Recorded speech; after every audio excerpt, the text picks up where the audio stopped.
चतुर्भुज जगन्नाथ कण्ठशोभितकौस्तभ पद्मनाभ वेदगर्भ चन्द्रसूर्यविलकना जगन्नाथ लोकनाथ नीलाद्रीश परहरि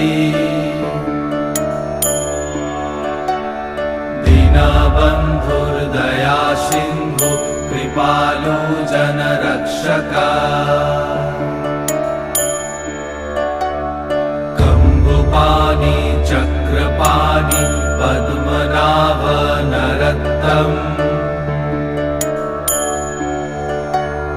जगत्तं पालको व्यापी सर्वव्यापी सुरेश्वर।